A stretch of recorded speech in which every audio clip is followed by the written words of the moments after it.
GlobalFoundries had earnings, Pat, and this is kind of their earnings sort of summed up the quarter.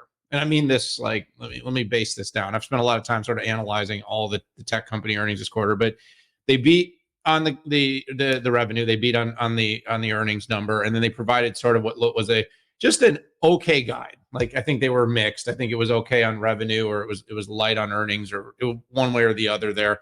Hold on, let me pull up my tweet just to verify which side of the equation that was on. But it was solid. So yeah, the guide was basically a beat on top and they missed on the bottom. So this was the kind of the quarter, Pat. It was like, Amazon sort of a little bit soft guidance, but had pretty good numbers. Microsoft missed on one thing with its Azure number. And, you go back through it, it's like everybody had a pretty good result, but just had something that was imperfect. And I don't know if everybody remembers Monday from this week. It looked like the world was going to end in the morning. Pat was desperately trying to log on to his E-Trade account, and he was trying to move in hordes of cash from his reserves into it to try to buy in what looked like Armageddon.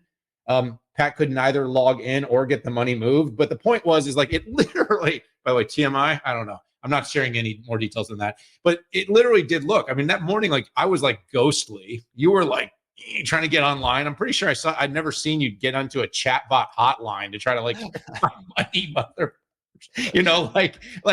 and so but it was like 24 hours later, it's like everything's fine. Like that, by the way, it says everything about how fast this world moves. Like, I know people were comparing it to like 1987, like the Black Friday of VIX.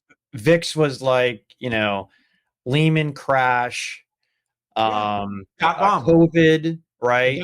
And dot bomb. Yeah. It was and that one day we had like 12 hours, right? It was super weird. It went from 20 to almost like 65. And then it's already back at like under 20 again.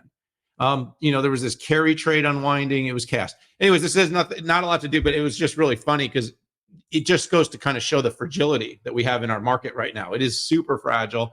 Every certain economic report, everything the Fed says. So point is, it's kind of hard to tell right now how much of these kind of the way the market's reacting to things. But back to GlobalFoundries, I mean, look, this is a company that doesn't get as much attention in all the chip chat that we've got going on, basically because what they're just doing is they're just busy manufacturing all the chips that surround all the really super cool leading edge stuff that we use in IoT and in comms and in devices and in PCs and in compute. And it's just the stuff that we just can't actually build any of this without.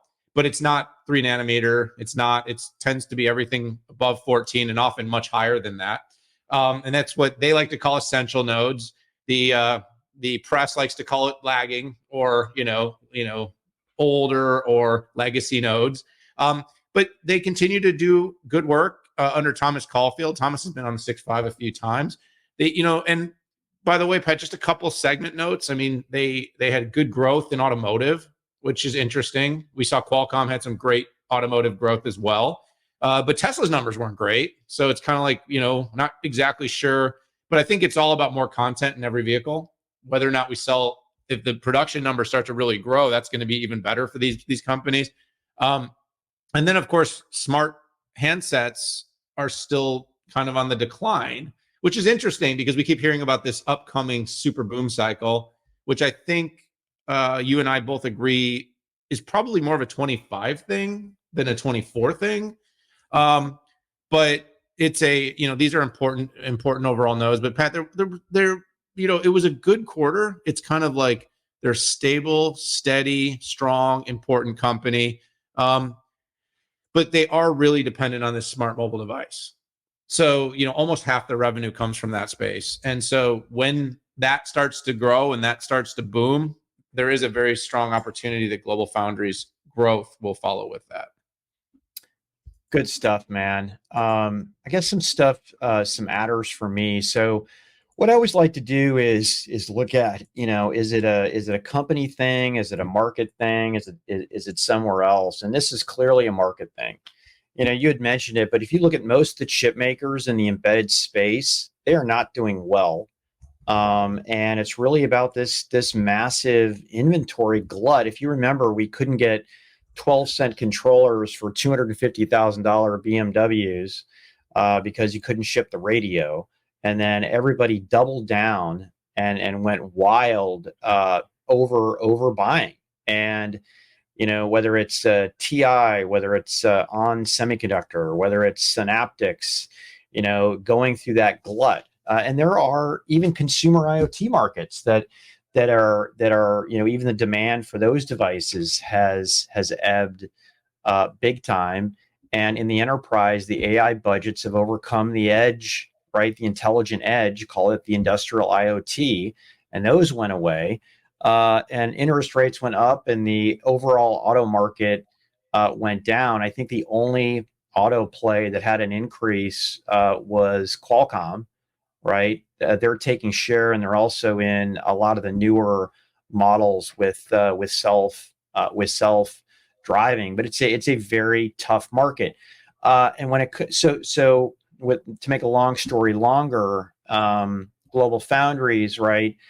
They read like the market. Okay, IoT and comms were down. I mean, comms infrastructure has been in the dumps for a long time. I mean, look at the performance of the key infrastructure players in the telco market.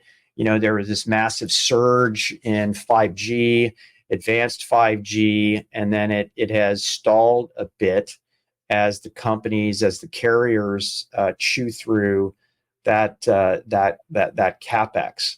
Automotive was a bright spot in the end at 10% growth, which was great. And just on the smartphone side, GlobalFoundries, right? It's not about the AP, it's about the RF that they're engaged in, and there have been some machinations there, big time Chinese growth. I don't believe that they are a big supplier to those RF folks that go into China.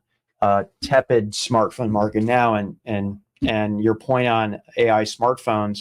What I said back in January is we would start to see the beginning of it, and we saw Apple's hand in what they do, and their stock pop looked pretty good, and you have to have an iPhone 15 Max Pro Max for it to be able to work. I still believe if Apple hits its dates, which is slipping, it looks like, from September to October, we could see the beginning of that. I'm also very bullish on Qualcomm's new APs coming out, which not only give the boost to our Orion Core, but also give a big AI boost as well. So that'll be Qualcomm's second generation of AI smartphones, and I think China is going to absolutely devour those chips. And again, I don't necessarily know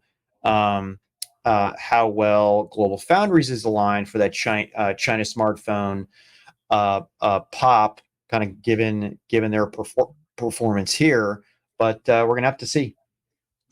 Yeah. I mean, look, that's some good extra bits and dives on that one.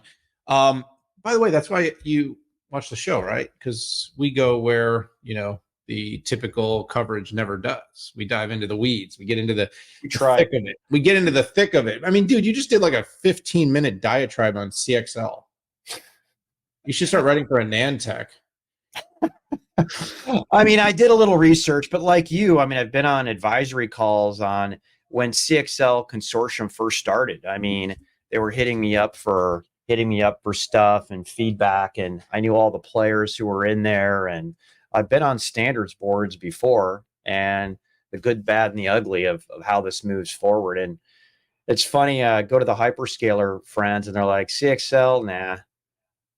But no, it just cost too much. But I think we're going to see it at Meta and AWS. Stuff like that always can get fixed over time. Costs tend to normalize or even come down. I mean, look at what's happened to compute and memory and storage and everything else. It just, it comes down and it gets more powerful. Anyways, what do we call it? Moorehead's law?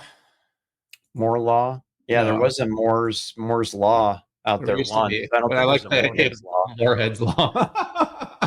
We start new laws on this show, everybody. You got to stick with us. It gets better.